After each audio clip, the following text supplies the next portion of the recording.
all about shukriya, and it's the shukriya hai, and it's the same word in Arabic. It's thank you, and thank you, Master, for everything that we give nothing and He gives everything, and He's always a giver, and we're just a receiver. We receive all His blessings, all His love, and He's only the only giver, and that's what the song is all about. It's about thank you, shukriyaha. And there's so many Arabic words that are similar to Indian words. And in the Sufi masters that spoke Arabic, and you read their literature, it's about, they say satsang, it's kalam al-hub. Kalam al-hub means the words of love, or kalam ilahi. Kalam ilahi means the words of God, or the circle of lovers in Arabic. It's called da'iratul hubbi wal asdiqa. Da'iratul Hubb, the circle of love and lovers. And another thing in Arabic, they say Al-Ishq al-Ilahi, Al-Ishq al-Ilahi, which is the true love of the lover and the beloved, and the falling. Al-Ishq means like falling, deep falling in love with our higher being, with God. Al-Ishq, just like Romeo loved Juliet, it's the same type of love. It's Al-Ishq al-Ilahi, the godly love. And Al-Taghazzul, Taghazzul bil-Rabb. Taghazzul means flirting, like flirting, the talk of love, the flirting with our higher self in the form of poetry or seeing the beauty, just like Romeo could like look at Juliet, or Layla and Majnun, that Majnun can look at Layla and just describe her, every bit and every piece of her, and he could put a poem on every hair and every atom of Layla's body, because he was ashiq. He was in love, deeply in love with Layla.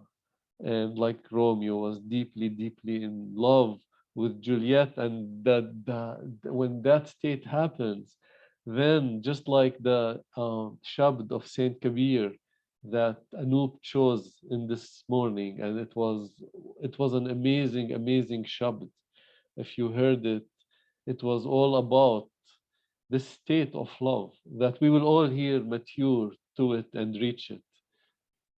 Sooner or later, we will reach that state of love that Saint Kabir and all the saints and masters talk about. And in the Shabd, it was, if you cut my body and break it into pieces, I will still love you. I will still love you.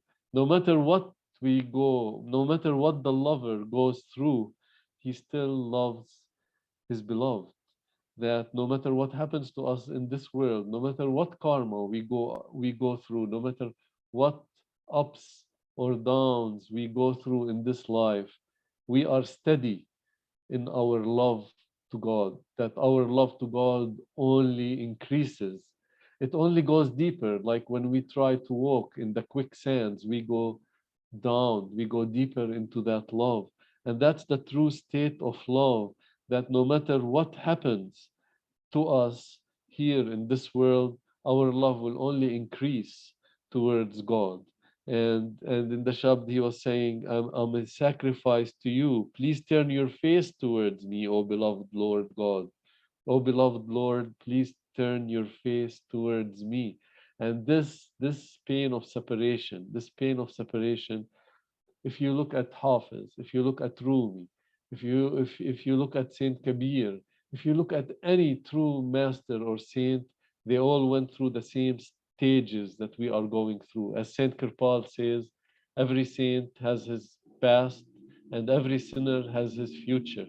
So we all go through the same steps, that the true, if our destination, if our yearning is to become total, if our yearning is to reside in the heart of the beloved, in the heart of the universe, at the deepest core of creation, the deepest core of the self, if we have that yearning, then we all go through the same process, and we all go through the same steps and through the same stages, the stages of love that all the saints and masters have went through. And through those steps, through those stages, through going up the ladder towards God, towards the kingdom of God, every step we take higher, we mature a little bit more. Our awareness gets expanded a little bit more. Our consciousness gets bigger, larger. And this, as we go up the steps, as we go up the steps towards God, then we get closer to love. We get closer to our inner being. It's like coming closer to an oven. When we come closer to an oven, we feel the heat more. The closer we come, the more heat is shining on us because we have reached close to towards the oven. And the same way, as we reach closer and closer towards our destination, then we feel more and more and more love. And that love makes us mastanas, makes us madmen, makes us mad for God. As this love, this intense love between the lover and the beloved, this العشق الإلهي, هذا العشق الإلهي, this love, this this deep love, this falling in love between the lover and the beloved burns all obstacles, burns all obstacles. That's why the yearning to be in totality, the yearning to be in the presence is a gift from God, is a gift from God because really it does burn all obstacles. It does burn all worldly desires. The lover is scorched, as Kabir says, and the beloved is totally burned, or it's the opposite way around in that poem. I will read that poem to you. But it's about the stages of love that we all go through, that we all go through, and we mature as we go up the stairs towards God, towards totality, towards infinite love, and then life it becomes a story of love. Really, every day we open a different page in the story of love, and every day is an exciting day because we don't know. He took from us knowing the future that the astral plane and the causal plane have, but here we don't know the future. So every day becomes an exciting day, and that's what makes life very interesting. That's what makes life interesting because it's full of surprises. And if we know the future, then the surprises become dull. And then they are not surprises anymore. It ruins the surprise. That's why the saints and masters, they don't let us see the future. In this way, we have a free will. We have a free will and we can exercise the free will. And we feel that we have a free will in this level of creation due to not knowing the future. And to know the future, a lot of people have that ability, have that psychic ability to know the future. However, what happens is that it ruins the surprise. And even before initiation, I had that ability to kind of see some time a future and in the beginning of initiation too. And I would see like an accident gonna happen to me. And then I will start to worry about that accident few days before it happens. And then it ruins the day because I'm worried at something that's going to happen tomorrow. Yet I so when that happened, I asked Master to take it away. That I don't want to worry about something that's going to happen tomorrow, and he did. He took it away, and then now I do not have that capability, and now life is more interesting because it is all full of surprises. And every day we open a new page of love, and we see what God has for us. So it makes it like a new beginning and a new day and a new day in the refuge of God. And to be in the refuge of God, to be in the refuge of the Master is only for the real lucky ones. The real lucky ones in this world are being in the refuge of the Master. As we develop in love for the Master, we also change. We also change every day. Every day we change, and every day we learn something new, the lessons of life. And what are the biggest lessons of life that Master always tries to teach us? That is humility, true love, and not to judge. Not to judge. How can we judge anybody that everybody is a form of God? And how can we judge? Yesterday, I was talking to a friend of mine, and she was saying that she's a school teacher, and she was talking to somebody, and that person told her, "Oh, you are a school teacher. Why are you a school teacher? You know, you're not making enough money." And I told her, "Listen, whatever that person said to you, you should not judge that person, because we were at that level at some point in our life. And I remember when I was like that, and I judged other people before initiation. I judged other people before initiation. And what really happens when we judge other people? Then we have to go through either in this life we have to go through their situation. If we discriminate against something, or if we judge against somebody, then what happens? We have to go through the same situation and then learn the lesson, or God will give us another life. If it's a big lesson that we have to learn, then He will give us another life, and whatever we discriminated against, we become. And people will discriminate against us. We go through that lesson. And this is why it's the most important thing of the lesson of life that we reach day after day, is that not to judge anything or anybody. And that is true love. True love and real love is when we lose all the judgment. When we lose all the judgment, then what happens? Then we look at everybody as a form of God. Everybody is a shadow of God. And really, everybody that, like when I work, everybody that comes in my car, really, some people say, "Oh, you bless them, because you're connected to master." But I look at it as another way. I look at it in a totally different way, that they're coming in my car. That means God is coming in my car, and then they are blessing me. I'm not blessing anything. They are blessing me because there is God in them, and God. And then whatever their spiritual level is, even if they are still at a lower vibration, lower frequency, or at a coarse level of creation, that they are still very materialistic, that's also a test to me how much I accept them, how much I love them, how much I do not judge them. And that did they trigger a point in me that I react in the same way? This is also God coming God coming in a form, in a different form in my car. And then I have to love that form. Why do I have to love that form? It has been created by Lord God. Lord God resides in that form. And no matter which way they are acting towards me, it's just a show, and it's God acting towards me in that way to teach me a lesson and to show me where my level of spirituality is. Once we start to see everything as a form of God, forgive everybody and not judge anybody, then life becomes much more beautiful as we start to radiate that love of Master, radiate the love of God, radiate divinity to all these people that come in our midst. And then that true love, once somebody, because we are so connected with each other, we came out of the same hat, the same magical hat of God. We all came out of the same magical hat of God. And we are so connected, and we are so just like, I heard that yesterday. We are just like beads, and God is the string. Beads in the prayer beads, the prayer beads.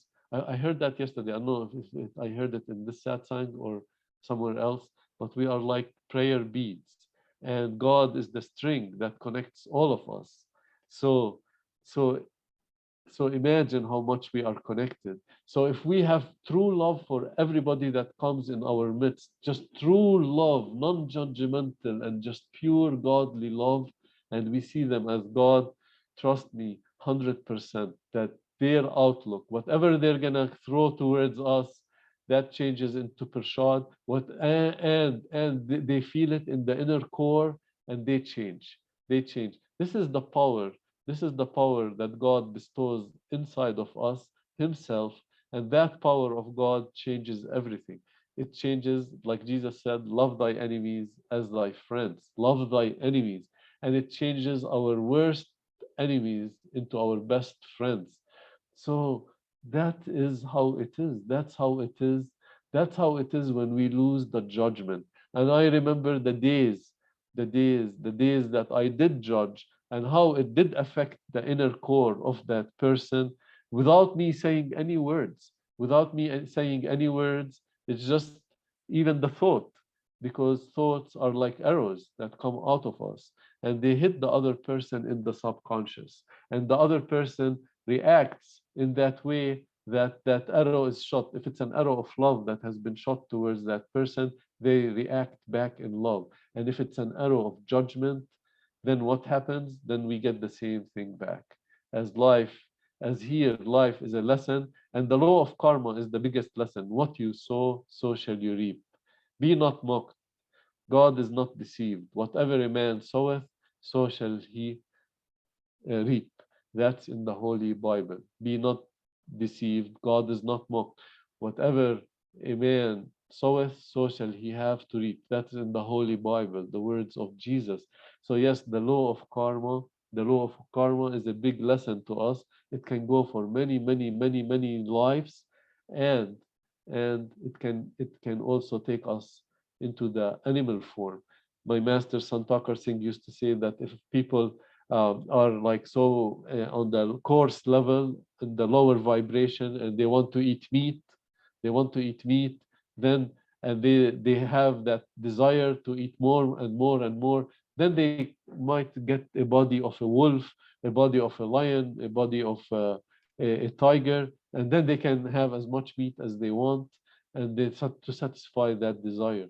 So that's why in the fire of love, in the fire of the godly love that we have, then all lower desires get burned out. Let me read some poetry from Saint Kabir to you, and that poetry will really intoxicate us. It has a lesson in each word. Each word is like sattvic food. Each word is like sattvic food. Sattvic food is the food to the soul, is like a food to the soul, that it is live, it is live, it came right from the garden, it nourishes our body, and the sattvic food is the best for us, is the best for us. It has nothing processed and nothing dead in it, like it's just live, like when we eat an apple from a tree. That is like a sattvic thing. Same thing, the words of the saints and the masters are like sattvic food. They just become they become prashad when we read them, and they teach us a lesson, and they teach us a lesson, and they show us like how all the saints and all the masters went through everything we go through, everything we go through life. They went through it. They went through it, and they matured, they fermented, and they became like a very old fermented wine. An old fermented wine that has been in the cellar for years and years and years is the best tasting wine. Just like Ishwar Puri Ji, he spent all his life since he was born with Baba Sawan Singh, and when he left the body, he was 94 years old. So imagine all his life he has been in the company of the saints. He has been in the company of God, connected to Shabd, connected to God. So imagine that wine. Imagine that wine that is in Ishwar Puri Ji, that 94-year-old wine. And I'm saying in this life, imagine the other lives, because to become a total person like Ishwar Puri Ji, we must have gone through many, many lives where we are connected also to divinity in many different forms, in many different ways. I mean, whether we are monks or nuns in a monastery, or Buddhist monks or Christian monks. No, no, we have gone through everything. We have gone, and Ishwar Puri Ji has gone through everything in those lives. And with us, he was 94 years old, and he was giving us that fermented, the delicious, best tasting wine of God, best tasting wine of God. That's why if you have tasted the wine of Ishwar Puri Ji, that old ancient wine of love, the ancient wine of love that Ishwar Puri Ji poured in our mouth and in our soul. And that once we have tasted that wine, then no other wine is the same. No other wine is the same. No other wine is the same when we taste the best. When we taste the best, when we taste the most delicious, when we taste the most fermented, oh my God, then everything else is not tasteful. That is why we have tasted that wine from Ishwar Puri Ji, from the soul of souls. And that wine, once we have tasted it, then what does it do? What does it do? It becomes like a spoon of yogurt in a bucket of milk. It will change the bucket of milk into yogurt. And that sip of wine from the cup of wine that has been served to us from Ishwar Puri Ji, that sip of wine, it goes into our being and it changes our whole being into his whole being. Whatever Ishwar Puri Ji is, he has given us a sip of his being, a sip of his wine, his ancient wine, a sip of God, a sip of Satpurush, a sip of the kingdom of God. That sip is going to change our whole being, just like yogurt changes milk into yogurt. The same thing, that ancient wine that we have tasted, that highest level of prashad, is going to change us too into that highest form of God, that we ultimately will become exactly like Ishwar Puri Ji. And it could happen in this life if we have that intense love, if we have that Mastana love. Just like Mastana Ji loved Baba Sawan Singh, he was so in love with Baba Sawan Singh, he became crazy in his love for Baba Sawan Singh. That Mastana type of love, that is the true Ishq Ilahi. That is the true Ishq Ilahi, the true love of God, the true love of God, that our love of God has to change to the level of Layla and Majnun. What's that other story? Ranjaha, I forgot. And I forgot that. Or Romeo and Juliet. It has to change into that level. Once it changes into that level, all obstacles will fall out of our way, and then the core of cores, the center of all creation, will, with its pulling gravity, will pull our soul there, and the soul becomes the bride of the husband. The bride cries that it cannot see the husband. Why? Because the husband is immaculate purity. It's immaculate purity, and the bride cannot be with the husband until it changes into that immaculate purity, until it becomes totally pure.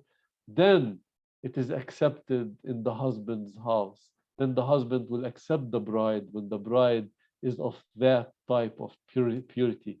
That's why we are all here in the oven of God. We are all here, have tasted the sip of Ishwar Puri Ji, and that sip is fermenting us, it's changing us into his own being. At some point, full purity will be reached, and when full purity is reached, that means full fermentation is reached. Then we become delicious. We become delicious plate of God. We become prashad. We become Ishwar Puri Ji. Our inner self will change to Ishwar Puri Ji. That will happen. That will happen because everybody who goes up the stairs, at some point, he has to reach the top floor. He has to reach the top floor, or she has to reach the top floor. We will all reach that top floor. And once we reach that top floor, the doorway of love opens. We melt in love. We become love. And that's it. We become total, not anything else, because we're not looking for anything lower than totality. Our yearning is only for totality. Then that will happen. Once that happens, then like Ishwar Puri Ji says, we will be walking in this world, but we will be awakened on all levels. We will be awakened in the astral causal, super causal, par Brahm, and the kingdom of God. We will be awakened on all levels as we walk in this world. Imagine how what we will be at that time. At that time, we will be just love, love and love overflowing and only giving and only giving. Oh, let me read some poetry from Saint Kabir.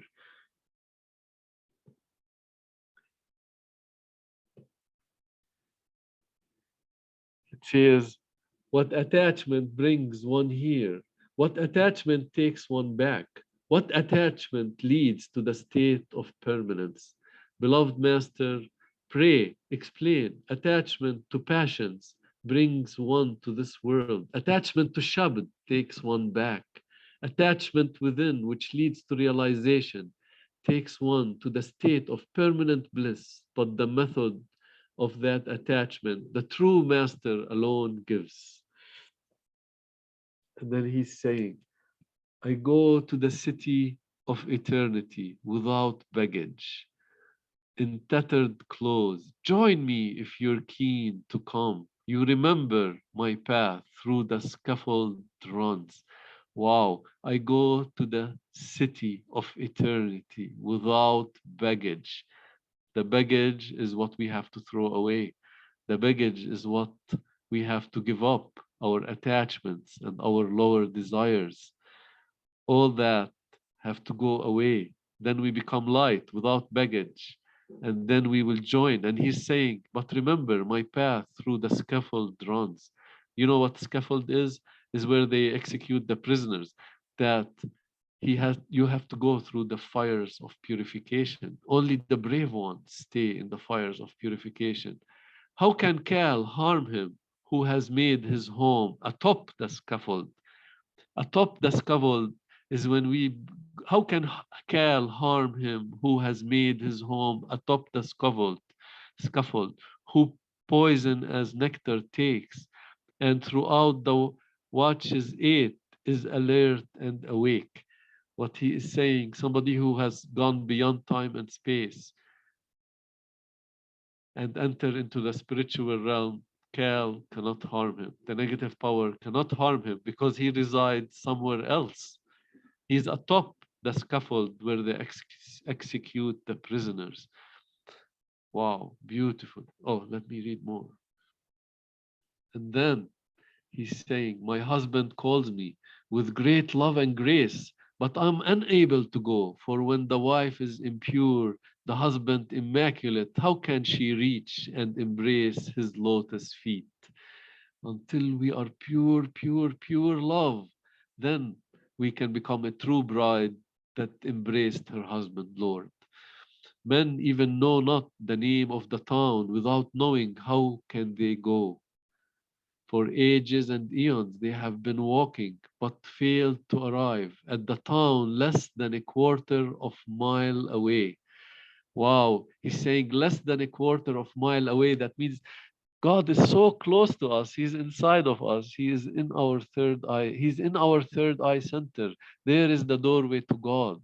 He is saying, kind and merciful is my perfect master. He came and blessed me with his grace. The path that was a million lives long, I covered in a twinkling of an eye. Once master accepts us, that's it. Kabir's home is on a peak. The path is slippery and hard, where even an ant's foot finds no hold. Scholars want to reach with bullock carts of books,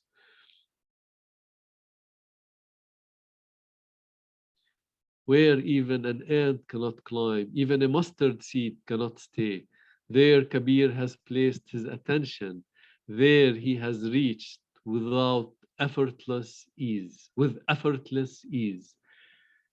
Effortless ease is the grace of the master. Effortless ease. Nobody can reach, nobody can keep his attention on the third eye without the grace of the master. And that is what effortless ease that Saint Kabir is talking about. Hard and torturous is the path, O Kabir, where ascetics and hermits toiled and toiled but failed. Kabir climbed with the master's strength and grace. Here he tells us. This path, which needs no feet to tread, this is a country with neither house nor lane. The Lord here has neither body nor shape. Realize it, says Kabir. Kabir, narrow is the door of salvation. Jesus said the same thing. Straight is the gate, narrow is the way that leads to life. However, very few shall find it. Very, very, very few shall find it. A tenth of a mustard seed. My mind has grown huge like an elephant. How can it ever pass through the door? A huge mind cannot pass through that door. That's why grace is needed. And then what is also needed? The trimming of the mind. The trimming of the mind. Once the master trims us from all desires, from all attachments, then what happens? We become trimmed.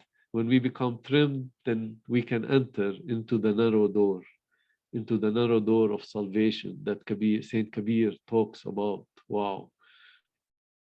If a true master I meet, O Kabir, who in his mercy is pleased with me, salvation gate will become large and wide, and I will come and go with ease. Only with the grace of the master, that narrow is the way and straight is the gate. Narrow is the way, that narrow way, only with the grace of the master will it become large and wide. And then we can go in and out with ease. Saint Kabir says, wow, so beautiful. And here in this beautiful poem of Saint Kabir, he's talking about what I was talking about. He's talking about the fire, the eternal fire of the heart, the fire of love between the lover and the beloved. And Saint Kabir says, in this poem, it says these six couplets, those six poems that I'm going to read, just couplets, depict the loving disciple state of longing and are given under the heading longing arising out of realization. As I said, even when the soul reaches the Par Brahm, over there it still realizes itself as soul, but the fire of longing to become one with the Lord ignites. The fire of longing to become one with the Lord and merge into the Lord ignites the most when the soul reaches that state of realization. In most selections of Kabir's poem, the devotee who attains self-realization also realizes that his soul is a particle of the Supreme Being. A desire to merge back into the source, the Lord, is awakened in him. His love and devotion gain strength, and he develops an intense longing to meet the Lord. In the presence of this longing, all worldly desires and cravings are destroyed. Sensual pleasures become insipid, and mind gives up its wayward tendencies. So Kabir conveys this longing and says that this longing is a master's gift to the disciple. It is the master who sets the fire to the sea of worldliness, to the restless waters of the disciple's mind. It is he who sets the forest of sense pleasures and desires ablaze and drives away the wild stages of the passions. In the master's company, the soul soars to the higher regions of bliss. Wow. So it is nothing is from our effort. It is all effortless effort. It's all grace of the master. He's the one that cleans. He's the one that ignites the fire of longing, and he's the one that purifies. So we just have to relax in our master, knowing that our master is pure, our master is the highest, our master is Satpurush. Knowing that he is total, we relax in him. He becomes our refuge. He becomes our home. He becomes our stay, and he becomes our everything. Okay, let's read the poems. The lake has caught fire. Even its mire and moss have been burned by the flames. The scholars of the north, the scholars of the south pondered and pondered, but failed to know its cause. He's saying The lake has caught fire, the mind has caught fire, and everything rubbish, the mire and moss have been burned by the flames of love. The master is scorched, the disciple is burned. Such is the longing's raging blaze, the pity of grass, soared to its salvation in the perfect one's embrace. Why? The lake is the worldlinessness. The mire and moss is the deep-rooted cravings and desires. Fire, the fire of longing for the Lord. That fire burned all these cravings and all these desires. And he's then talking about the scholars of the South and the North, the scholars of the various schools of Indian philosophy. Okay, let's read another one. And, and then he's saying, the ruthless hunter has set fire to the forest. The flock of deer cry with pain. The welcoming woods where once we reveled are charred by the flame. The ruthless hunter is the master, in this poem. The ruthless hunter is the master. He set the fire to the forest. The forest is our everything bad inside of us, everything that has to go away. The fire has spread, the sea is ablaze, but tiny birds have found shelter amidst the flames. The tiny birds is the love and devotion. But tiny birds have found shelter amidst the flames. The one thus burned to ashes will not thrive again, for it is the master who has lit the blaze. That means all the five enemies of the Lord, anger, lust, ego, greed, and attachment, they have been burned by that fire of longing that the Master set. That blaze has burned them all to ashes, all to ashes. And the one that only survived are the tiny birds that they have found refuge, and that's the soul. The tiny, the hunter is the master, the forest is the sensual pleasures, flock of deer is the senses and the base tendencies, the flames of love and longing, the sea of the world and its desires, tiny birds, the birds of love and devotion, who find a place of shelter in the flame of longing. That is love and devotion. Love and devotion that Ishwar Puri Ji tells us again and again and again in every satsang, that only love and devotion will take us home. Only love and devotion will take us to the lap of Father God. Water is burning in the flames rising high. The restless river has ceased in its quest. The fish that once flourished, how now deserted their watery nest. The water is burning, the mind of the disciple, which was cold and unresponsive to the spiritual suggestions. It's aflame with longing for the Lord. Restless river, the attention of the disciple, which was always running outside in quest of pleasures. The fish, the low tendencies and cravings of the mind, which lived in the river of the devotee's mind, find impossible to survive in the atmosphere of love and devotion. Wow! In the atmosphere of love and devotion, the fish, which is the lower tendencies and cravings of the mind, find it impossible to live. Why? Because when we really fall in love with Father God, when we fall in love, we fall in love with love, when we become like Layla and Majnun, what does Majnun do? He thinks of Layla 24/7. He thinks of Layla 24/7. There is no moment in his mind that he can think of anything else. So the lower tendencies will be cast away because there is no time for them. All the time will be in love and devotion. All the time will be in thinking of Master.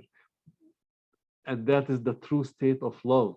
When the true state of love comes to the heart of the disciple, then he has no time to look at anything else, including those lower tendencies, even those thoughts that cause the lower tendencies. Then the disciple really shuns them off. He shuns them off by thinking of the Master, by Simran, by love and devotion, by thinking of Seva, by just keeping in the shelter of the Master, all these thoughts that cause the lower tendencies in us to rise, then their feet will be cut and they will become handicapped. They will become handicapped, that the lower tendencies will become handicapped. When the lower tendencies inside of us become handicapped, that means they have no feet and no hands, then they cannot harm us. Then, then they cannot do anything to take us down, to take us away from the path of love, or to let us lose our vitality or our energy of God or our life, really, our life, our life, because connection with God is life. Connection with God is the true life. It is the true living. When we are connected to God, when we are connected to Shab, we are vibrating with life. The lower tendencies are death. They take us away from God and they bring depression and they bring suffering and they bring morbidity to us. So then when the fire of us increases to the highest, and we are so in love from head to toe in our Holy Father God or Mother God, then what happens? We have no time to give attention to those lower tendencies. The lower tendencies, feet and hands, will be cut. They cannot harm us anymore. They cannot cause us depression. They cannot cause us suffering. They have become handicapped. And that is what the disciple will reach. That is what the disciple has to do. The disciple has to just keep his attention on the Lord. That's the only thing we can do. Everything else has been prescribed like a movie, as Ishwar Puri Ji says, and we are like puppets in the hands of the divine. When we have given the power of attention, if we keep our attention on Master, then all the lower tendencies will become handicapped. They cannot take us down. Why? Because like Saint Kabir says, he has went above the scaffold. He has went above the mind. He has now is in the regions of love. Led by the Spirit, they are no more under the law. Led by the Spirit, they are no more under the law. That means we have surpassed the mind, and now we are in the regions of love. We are in the region of spirit. We are in the regions that cannot be described. And now nothing can bring us down. Now we are dashing towards the moon. As when the rocket, as I said before, when the rocket just surpasses the gravity of Earth, and it's heading towards the moon, it starts to dash towards the moon because now it's under the gravity of the moon. Once we cause a handicap to all our desires, our tendencies, and our attachments, and we then go from the gravity of Kal, and then we are under the gravity of Satpursh, we are under the gravity of God, we are under the gravity of the kingdom of God, and we will start to dash towards God very, very fast. So yes, the higher stages can go fast. The higher stages can go fast if we keep just our attention on Master, and we are in Master's boat. We are in Master's boat, and that stage will happen, God willing, God willing. So this is this is the what I wanted to do the seva of today, and I ask my Master, I ask my Master to hug us all from within, and to hug us tighter and tighter and tighter to his bosom, and give us that milk of love, give us that milk of nourishment. And that's my prayer for all of us. We are all in the same boat. We are all beads on the string of love, the string of God. And my prayer to God is, please, please, please embrace us, hug us, take us, take us, take us to your refuge, take us to your home. Everything that is inside of us, dear Father God, that is unattracting to you, take it away. Anything that's our deepest prayer to you, Lord God, that everything that takes us away from you, take it away from us. Take it away from us. Even if it hurts to lose that thing that's taking it away from us, please take it. Please take it. Please take it. And he will take it. He will take it. He will take it. You will see. Whatever whatever attachment we used to have, and if we had that huge prayer, this prayer that we had just done right now, all of us, that take everything that takes us away from you, he will take it. He will take it. I have seen it in my life. Some attachments that I used to be attached to that I thought will never go away in this life, how are they going to go away? You know, I am so much attached to them and they're so much attached to me, but there is a way in God's book. There is no blocked gates. In God's book, all gates are open. In God's book, he will find a solution to a problem with no solution. A problem with no solution will have a solution once it's handed to God. Impossibility, as Saint Kirpal says, is only in the books of the, I forgot, impossibility or the word no is only in the books of the dumb or something like that, Saint Kirpal says. But everything is possible in God. Everything is possible in God. If we really, really, really, really want to merge, if we really want that highest life, we keep yearning for it and we keep sitting in his boat and he will give it to us. My master Santakar Singh, my head on his feet. My head is on his feet all the time. I always praise him. He has given me the holy light. He has given me the holy sound. He connected me to God. My head will never go away from his feet. I will always thank him. I will always thank him. It is his grace that led me to Ishwar Puri Ji. Without the grace of Santakar Singh, I would have never met Ishwar Puri Ji. My love would not have expanded without that grace from Santakar Singh that he gave to me, and I met Ishwar Puri Ji. So all thank you to my master Santakar Singh. Thank you to Baba Sawan Singh, and thank you to Ishwar Puri Ji for all the love that you shower on us every day. Um, uh, Anybody wants to do any seva? Wants to Beth, you want to sing for us?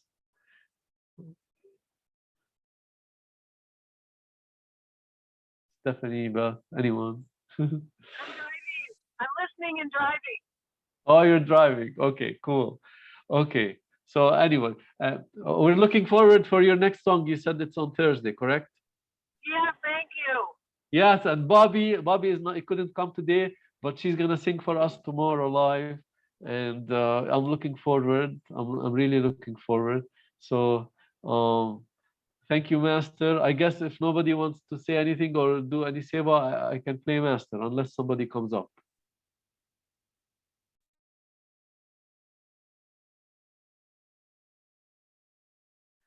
Okay, so we're gonna play our Holy Father Ishwar Puri Ji. Before we play our Holy Father Ishwar Puri Ji, I just wanna, in honor of my master Santakar Singh, I just wanna put a minute, 1 minute of darshan from him, and then we'll play Ishwar Puri Ji. So enjoy.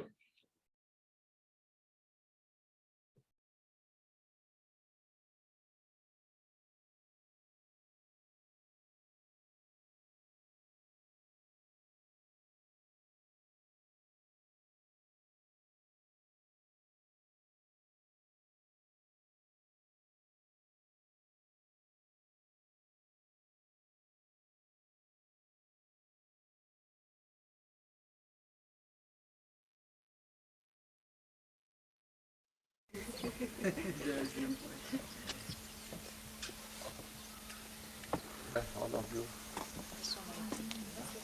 meditation.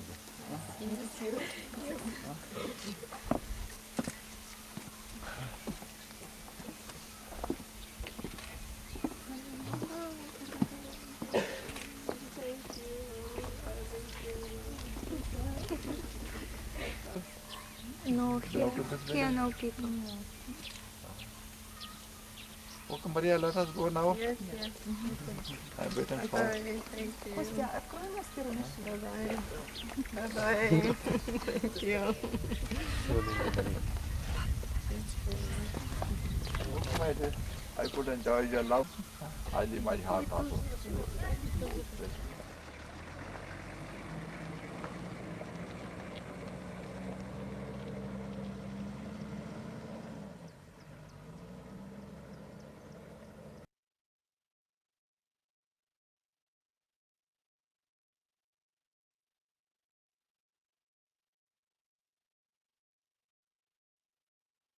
Friends, welcome to this third and final session of the current program for this visit of mine to Toronto.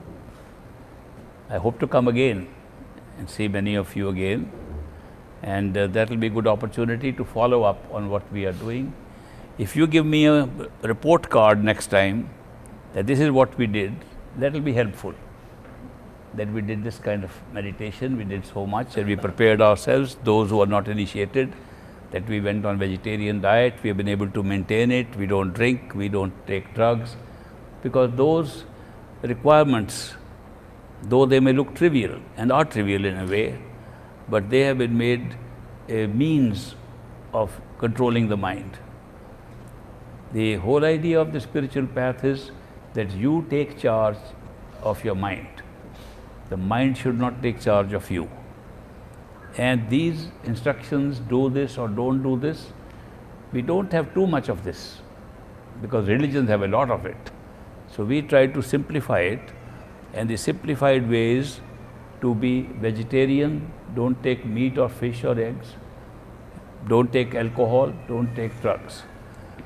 There is some basis also for these restrictions being chosen. You could have taken many other restrictions like don't take a bath or don't take a shower, but that was not imposed. There is little basis for this, that when we eat meat, when we eat any flesh food of an animal that has been killed, even if we have not killed the animal, but the fact that we are eating the food of an animal that was killed stays in our subconscious mind, and that interferes when you try to concentrate your attention. Think of it like this: if you kill an animal and come and concentrate on what you are doing, you'll find that the time you take to concentrate on any task becomes longer. Like reading a book. If you read a book and you find that it takes you about a minute a page or 2 minutes a page, go and kill an animal and start reading the same thing, you take longer than that. If you kill a man, you get stuck, you can't even move on that page.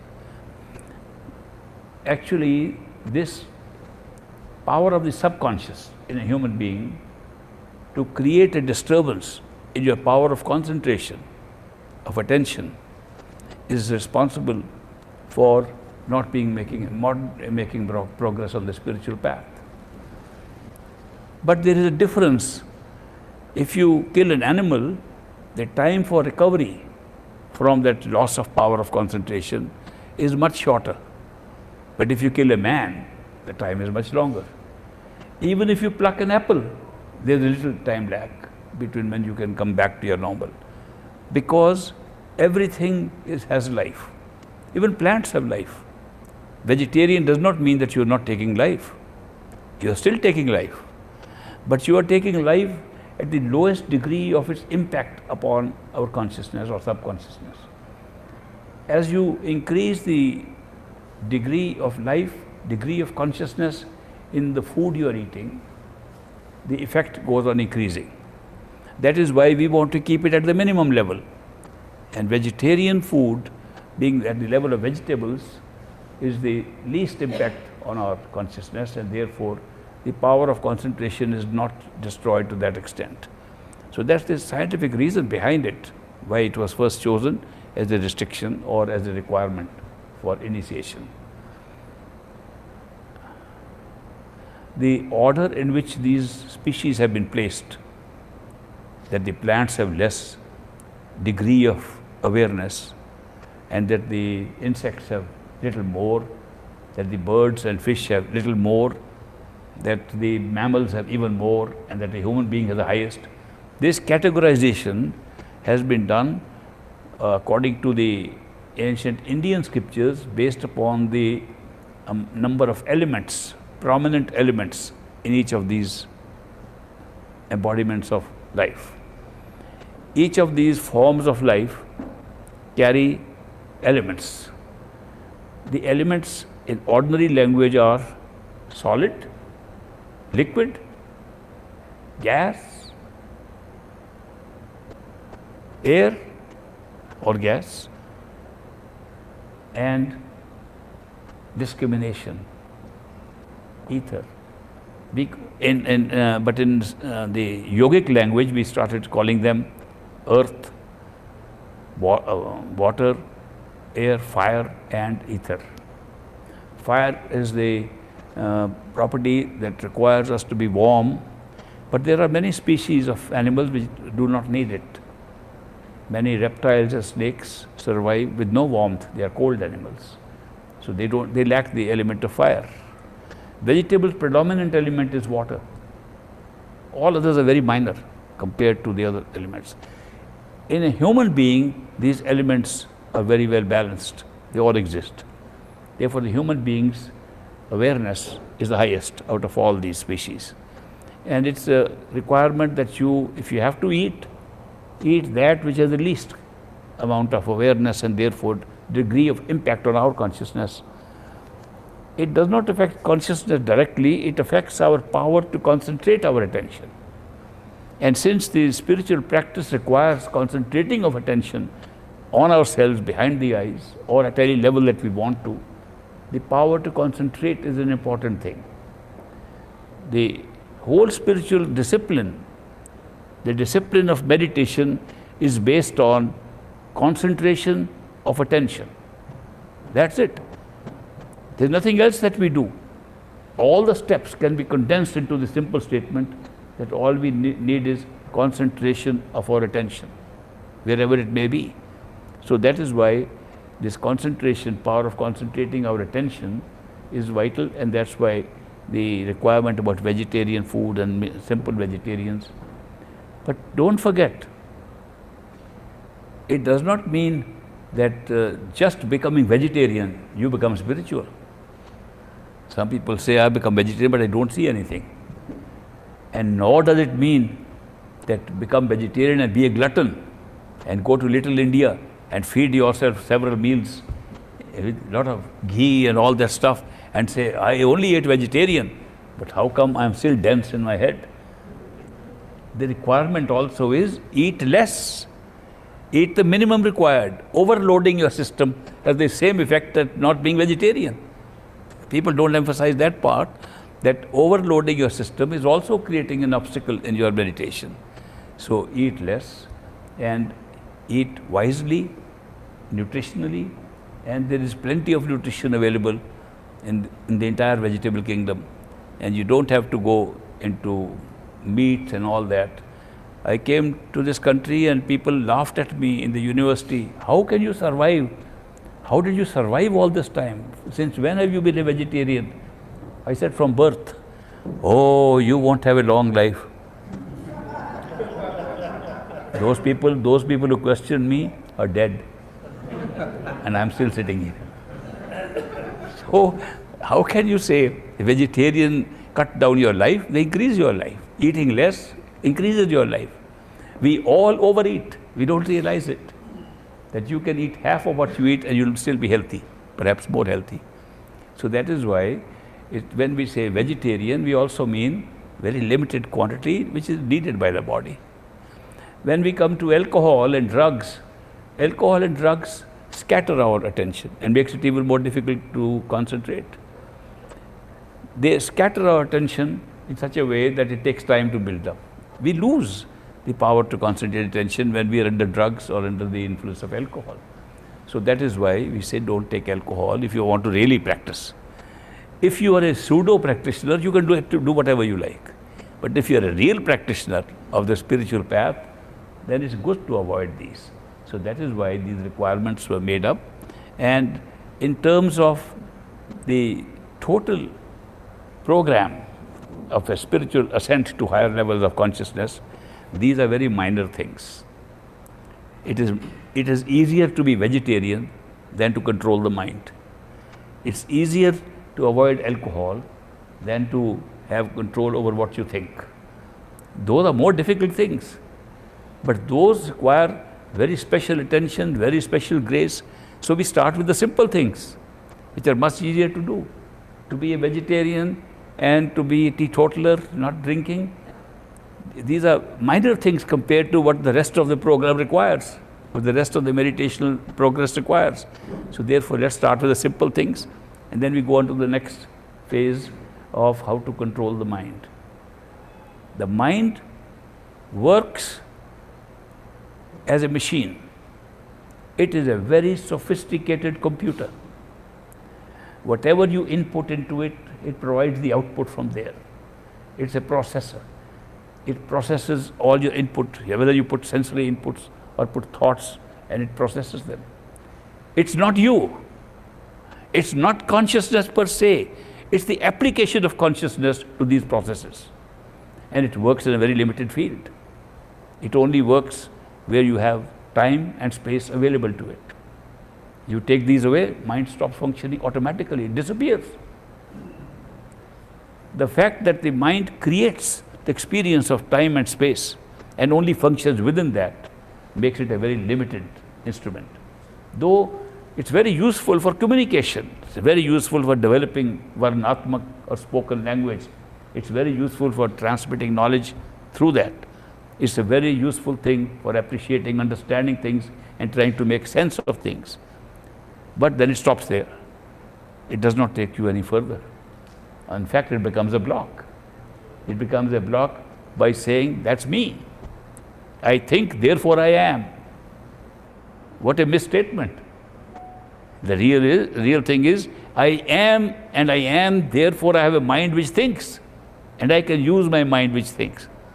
The truth is that I am is perfect statement. The two words are perfect by themselves. What is I am means you exist.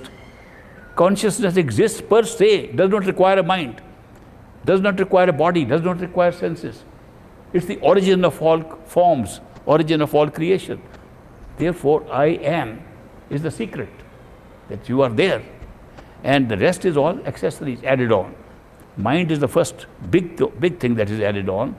And since it has the ability to think, ability to put sense perceptions together and make sense of them, ability to apply logic, apply steps of syllogism that give you results, it has that capacity, use it. It's meant to be used. It's meant to be used for discussion, for talking, for understanding, for writing, for reading. It's meant for that. But don't make it dictate to you what you should do.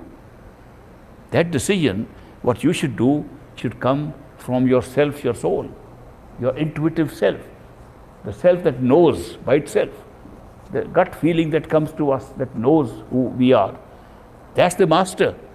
The thinking machine is a slave.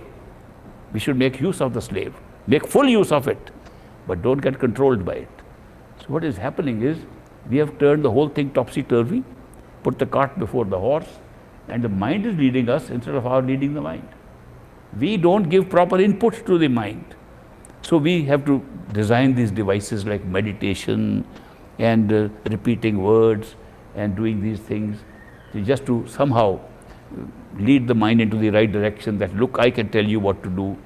Mind doesn't want to do meditation. Mind doesn't want to repeat the Simran even, doesn't want to repeat. If you try to put the Simran in the mind starts repeating like a parrot. Very often from the mouth only. The words are coming from the mouth. Mind is running thinking of all the business of the world. In fact, the louder we start speaking with the mouth, the more it runs outside. And people have had that experience. That is why this is not Simran. Kabir says, Mala to kar mein phire, I'll translate it for you. Mala to kar mein phire, kar means hand. Jeeb phire mukh mai, manua to chao desh phire, ye to simran nahi. If you are holding the beads in your hand and your mouth is repeating the words, but your mind is running around all over, don't call it Simran anymore. There's not Simran. Simran is done with the mind. The mind must be occupied with the words. And as I indicated yesterday, the mind should be occupied at all levels. And if the mind brings a picture of somebody, involve them in the Simran. Simran should be like an orchestra. That everybody, everything that comes, every voice that comes in our head should be doing Simran at the same time. Don't give a loophole to the mind to start into another channel and think of other things. Then you can control the mind. Of course, because we have been subject to this slavery, slave of our own slave, for such a long time, it needs some practice to get out of it. But it's worthwhile. it's worthwhile trying to have some practice so that we control the mind rather than being controlled by the mind. There's an exercise that I suggest to people to do, and that is to look at our minds. And they get a little startled in the beginning that how can you look at your mind? Very easy, because the mind doesn't disappear, it's always thinking. It's always in front of us. All thoughts are mind. If you can sit in your head, behind the eyes, and look at your thoughts, not that you are thinking, allow random thoughts to go through, which your mind is doing, you will find out that thinking process is not you. You can listen to it and watch it. It's happened right in front of you. And that is a big head start towards more useful meditation. Before doing that, I would like you to practice with me a little meditation. How many of you would like to do a little practice meditation?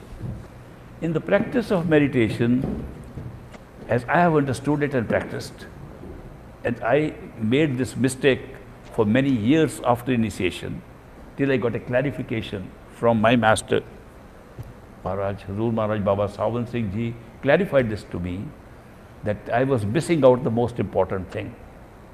And that is to seat yourself behind the eyes before starting meditation. Why is that so important? Because we think we have a special chair for meditation. People have. We have a little room set apart in our homes for meditation. There are special mats we buy for meditation. And I've been taken to homes and told me, you know, we have a nice new mat we got just for meditation. Sit on that and meditate. We have a new chair. We only reserve it for our meditation. When I see those things, then I notice that we are meditating on those things. Even if we are saying we have a special room for meditation, do you know what you're meditating on? On the room. Because where is your thoughts going? That I am going into that room for meditation and the room remains in your head. Where will you make a progress? How will you go within?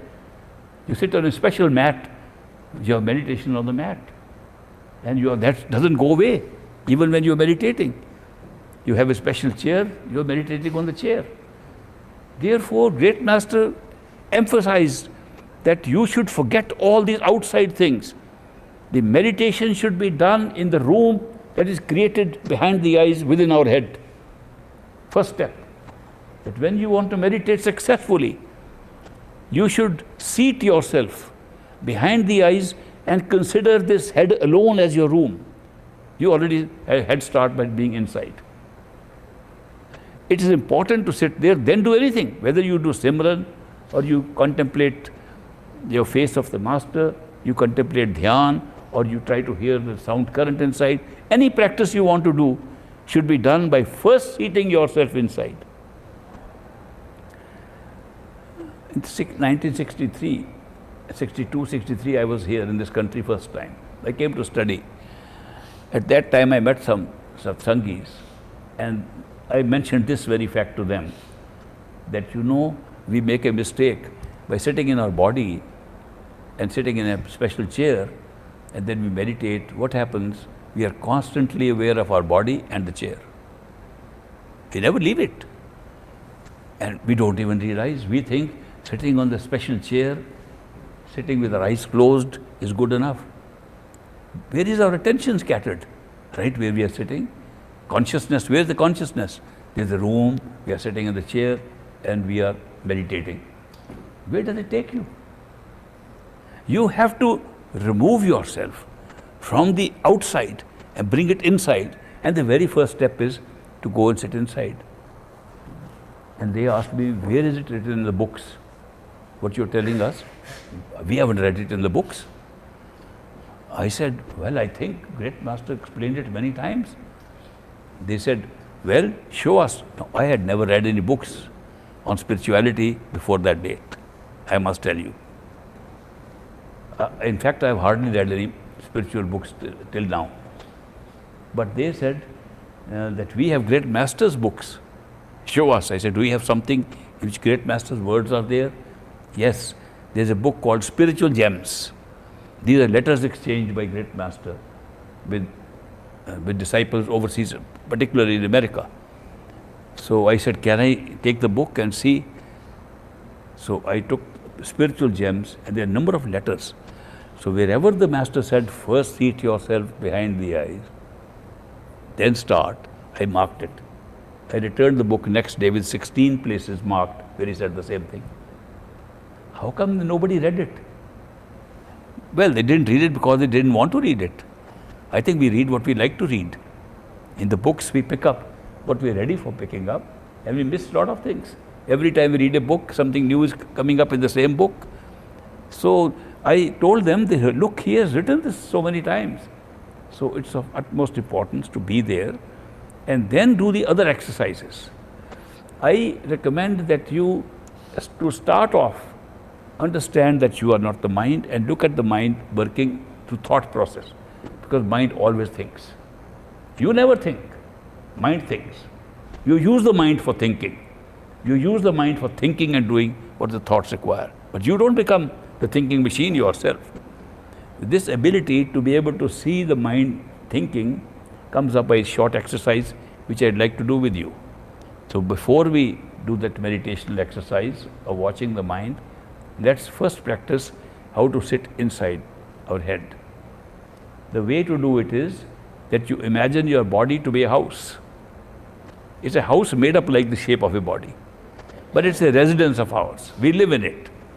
And there are many levels, many floors of this house.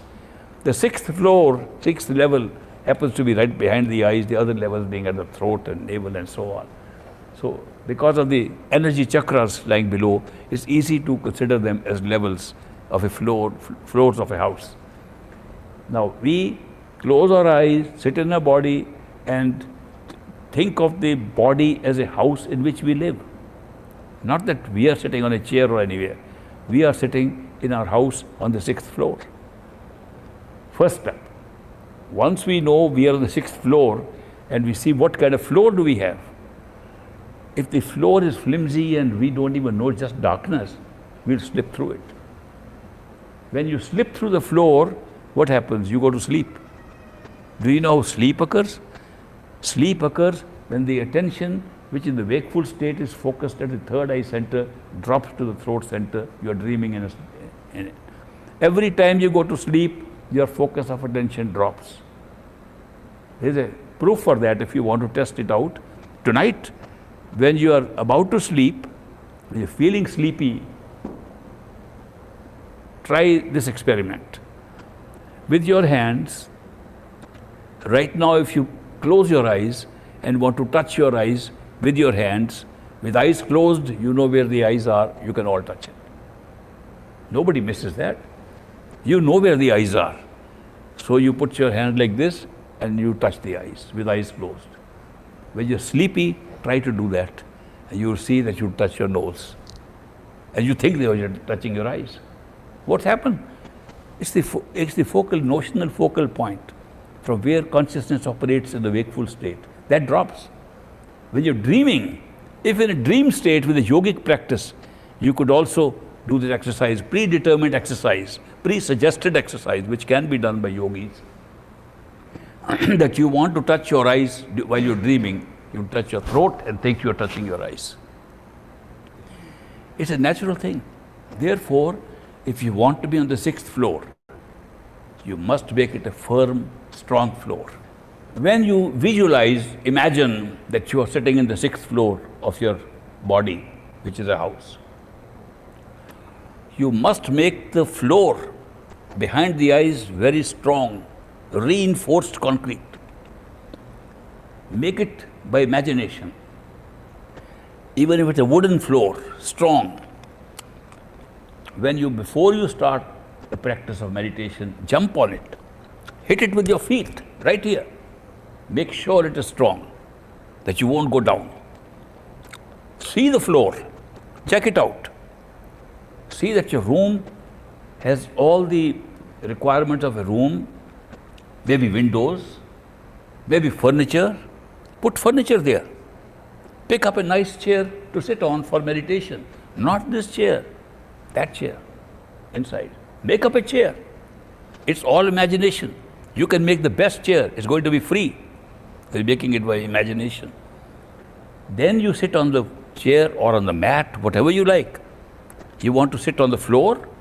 Sit on the floor there. Sit on the floor. Any asanas you are used to, perform them there, not outside. When you are seated well there, then you can do any of these meditational practices you want. You can watch the mind, you can do Simran, you can control the mind's thinking, you can hear the sound current, you can do the contemplation of your master who appears right there. But be careful to keep the chair where you're sitting or the mat where you're sitting right in the center, not in front. The tendency will be, and always has been, the tendency has been to move forwards to the level of the eyes. And we want to be behind the eyes. We want to be at the third eye center. Where's the third eye? The third eye is not in the eyes. The third eye is behind and between the eyes. It combines. When we say the two eyes are looking and creating the stereoscopic effect of seeing distance, that we are creating this through the two eyes because they see two different images and combine them. Where are we seeing? We are seeing a single image being combined by the two eyes. Have you ever noticed where are you seeing it from? Obviously not from this eye, because this eye can only see one, this eye see another thing. When you combine, where do you see it from? We are always seeing everything with the physical eyes from a third eye center.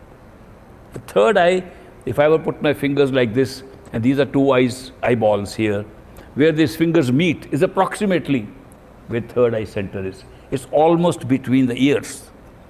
That's the location. When you assume that your head is your meditation chamber, then you have to move to this place, put your chair in the center. Check out, is it between the ears? Are the eyes sufficiently distant? Am I in the center? Check it out. Then sit there. I'm telling you a little secret. If you can just sit there for a while and do nothing else, you'll get enlightened. If the attention is pulled up only to that spot with nothing else being done, it gives you such a great enlightenment and knowledge of what's going on. You get answer to your questions by sitting there. So the important step is first to sit down. It takes a little while to practice. Once you are seated there, then do the exercises, and we will do some today. First exercise is to get seated there. Now, you can take any position, any asanas. Asana means a body posture, which is conducive to meditation. There's a rule for a good asana, and the rule is that the asana should not be so relaxing that you go to sleep, and not so unnatural that it creates pain and aches in your limbs. Because if you're making a totally unnatural asana of yours, and the pain is in the knee and pain is in the foot or in the leg, attention will go to that pain, not to the meditation. And if you relax too much, then you go to sleep. How to find this balance between the two? They should not be too comfortable to make you sleep, and not so uncomfortable as to draw your attention to the discomfort. So the best is, if you're sitting on chairs, to sit upright. Sit upright, and in a normal way, sit vertically upright. Some people say, can't we do meditation lying down? No, because our system of energy and the whole distribution of energy and functioning is vertical. Our centers of energy are placed vertically one above the other. And when we lie down, they create something different, and we do not then rise anywhere. We want to have an experience of rising higher to higher level, which is like a physical height inside. We like to fly inside into a sky, into another sky. And that requires that you be upright. You can sit on the floor and then be upright. And if you are upright and not put any tension on any part of the body, you are ready for meditation. Can you all do this? Just make your own adjustments on your chair, and then you are ready for the step one. Close your eyes. Imagine that you are sitting in your head, that is your 6th floor room, That's your meditation room where you will come every day to meditate. There's no other place to go to. That is the most appropriate place to meditate. Rub your face and your hands and welcome back. How many of you could successfully do this? How many of you had a hard time separating the mind from the self, for the listener? Need little practice. You are the listener. The thinking was not being done by you. How many of you felt that if you give a free hand to the mind, it's so bizarre what it's thinking, so funny what it thinks? Right? The mind is the thinker, the speaker, the soul is the listener, always. That will help you, this particular feature of the mind and the soul.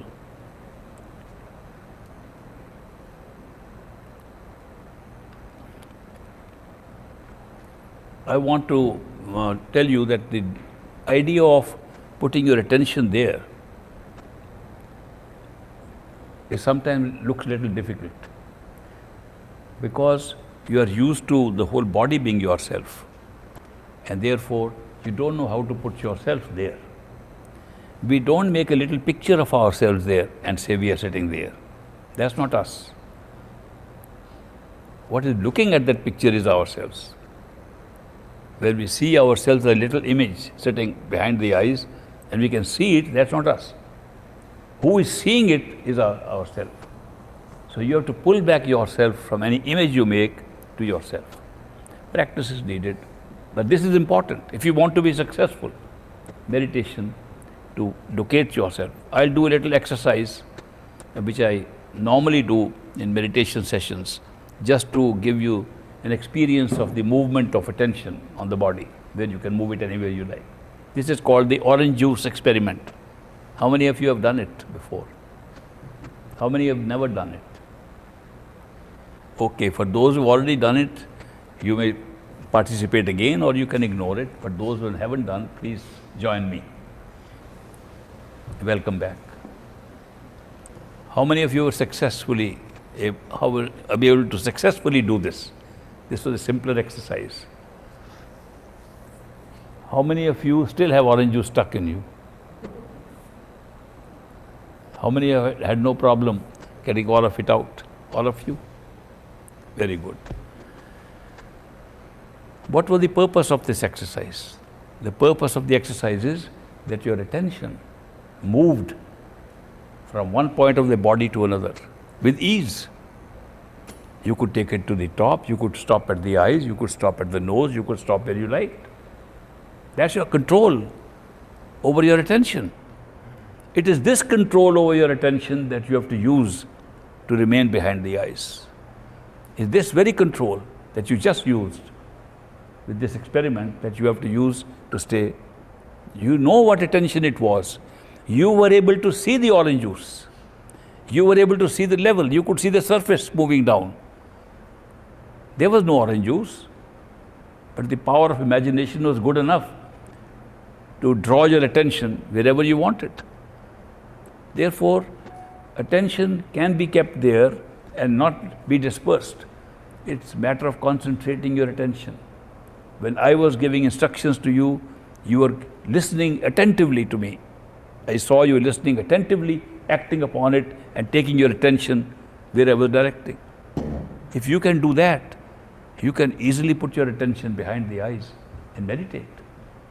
You just have to put your attention that you are imaginatively. No pressure on the eyes. You had no pressure on the eyes in the orange juice experiment. No pressure on the head, no headache, no body ache. It was an imaginary experience. You used only imagination for this. Therefore, to draw your attention to the center of the head, you have to imagine you are there. No more than that. Don't have to try to be there, that you put pressure. People think we have to roll our eyes back in order to be there. No. There's no pressure on the eyes. There's no pressure on the head. No headache. Very relaxed, like you did now. I found you all did a very relaxed exercise. It's the same relaxation that should be there when you sit behind the eyes. Let's do another exercise. Repetition of words. Many of you are initiated already. Many of you have used other mantras at some time or the other. In this exercise, use your mantra which has been given to you by your master. Use the words that you are required to repeat and repeat them behind the eyes, in the center of the head, nowhere else. Not with the mouth, not with the tongue, but only with the mind, only with the thoughts which you heard earlier. The thoughts have to be converted into a repetition of the words and should be done in the center of the head. That's a simple requirement. Be in the center of the head, allow the thoughts to repeat, not your mouth. But since we are so much used to speaking with our mouth, the mouth may move a little, the tongue may move a little bit. Let it move, but don't put attention on the tongue. Put attention on the repetition with the mind behind the eyes. Those who are not initiated and have never used a mantra, coin up one now. Just make up a short phrase of a few words. A phrase expressing your love and devotion for somebody, anybody. An expression of love and devotion, make a short phrase and keep on repeating it. But repeat with the mind behind the eyes. Those who have a simran, have a mantra, please use that. Okay, close your eyes, go into an upright position. Get into your 6th floor house. Go to the center of this meditation chamber on top of this house and within the head. Go to the center, and having reached the center, seated yourself comfortably, relax and then repeat. You have a special skill. She says, no, I do it every day. There's no special skill. Well, if you come with us, we'll give you new clothes, we'll give you a new job, we'll make you an entertainer and show this skill of throwing an elephant up in your hands to people. She was, okay, I've had enough time in the forest, I'll come along with you. So she began to perform for that entertainment company and began to throw the elephant up. The king heard one day that there is a woman who can lift an elephant. He said, arrange that show in my palace. So the entertainment company brought that woman into the palace, and king gathered there and all the other court people came and she demonstrated. He was so pleased, he took a lot of money and said, woman, there's an amazing skill. I want to give you this as a reward. She said, king, what are you talking? By a practice you can do anything. He immediately remembered. He said, this must be my wife. This must be the queen. He said, welcome back. You are right. The story is told to say that in meditation, by practice, you can do anything. You can be the most successful practitioner if you just practice. Trouble with us is, when we do not get some results, we stop practice. We don't practice continuously. Some people have asked me that how often should we do this meditation? 2.5 hours looks very big. I know it's very long, especially in the beginning. When you start enjoying it, it becomes very easy. But when you're not enjoying it, it's called dry, dull meditation. Dry, dull meditation, 2.5 hours a lot. We can't do it. We promise to do it, but we don't do it. So therefore, start with a small amount of time. Start with little, gradually increase it. I tell my friends, if you want to really keep up the meditation, start with 1 minute. Next day, make it 2 minutes. Add 1 minute a day. You'll never feel it, that you're increasing your time. Like the woman's elephant was going up, it's just like that. And then 2.5 hours will come naturally because you only added 1 minute on a day. So, when you add little by little, it doesn't look very difficult. But if you try to do, say, 2.5 hours every week on Sundays I get time, I do 2.5 hours.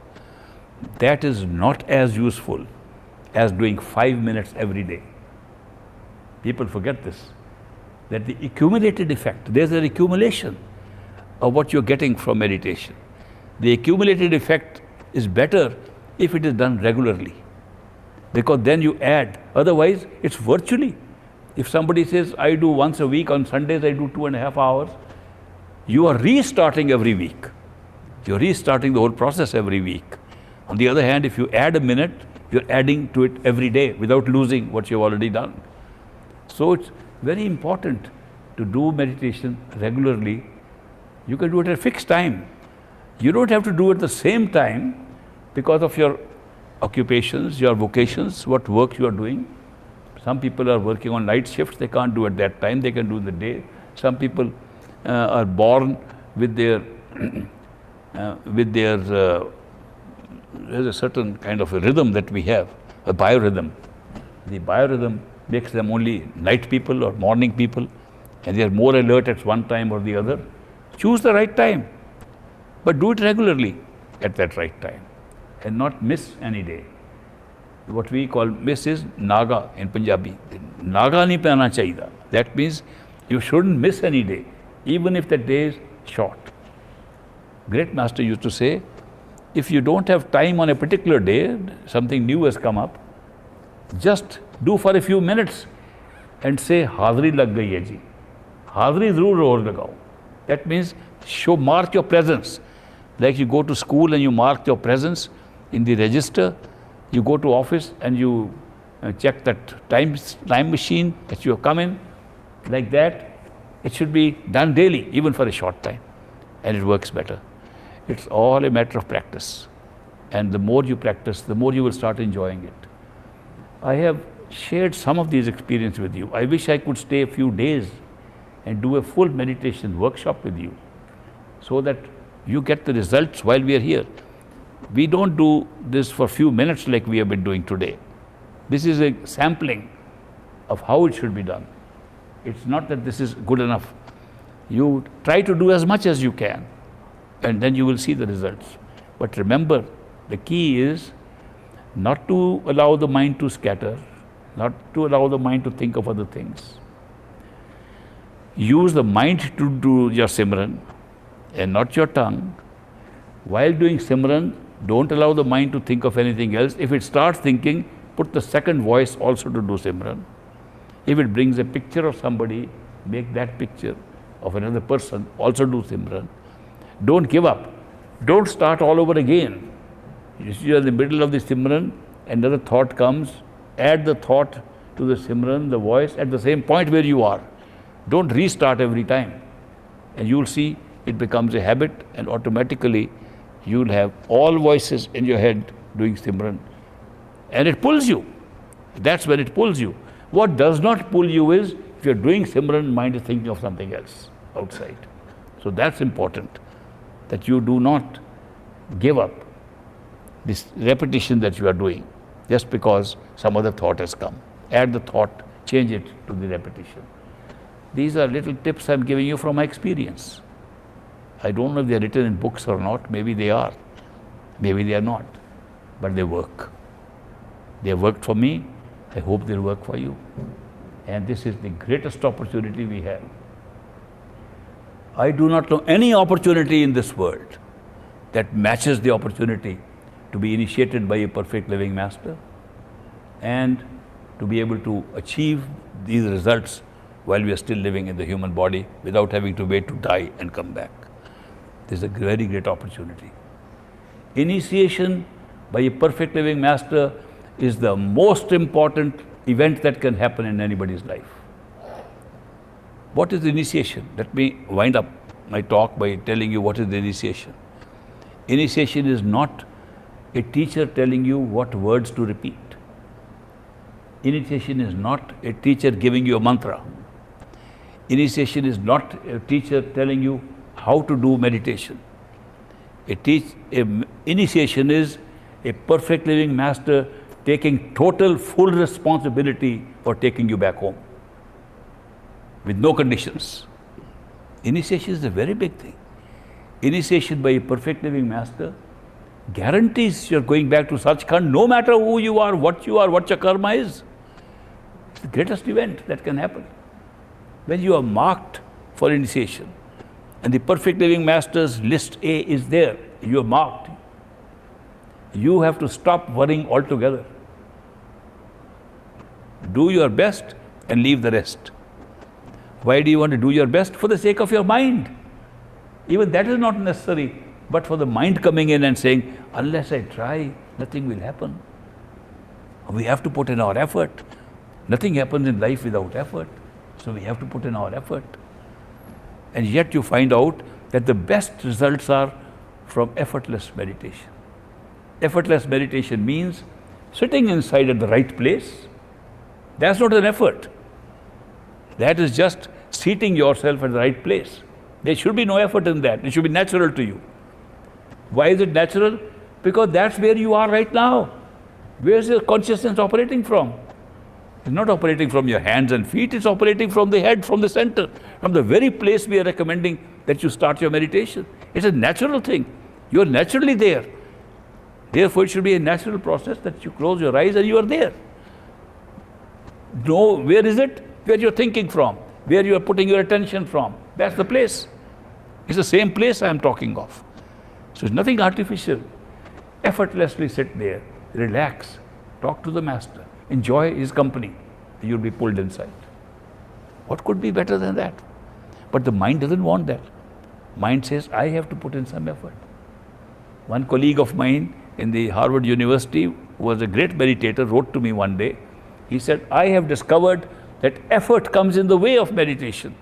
Effort comes in the way of progress because the mind and ego take over. I am making effort, I am making effort, and I comes up very strongly and becomes an obstacle to progress. Therefore, I have found out, he wrote to me, that effortless meditation is the only real way of meditating. But the end he wrote, now I am going to try very hard for effortless meditation. That's the mind. The mind is like this. The mind won't give up, trying to say, I am responsible. I am responsible for my actions.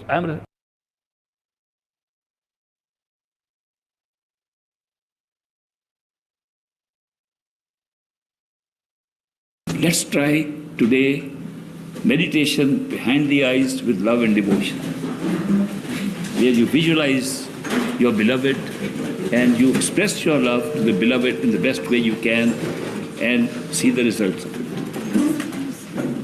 Please assume that your body is your house and you are sitting on the 6th floor of that house behind the eyes.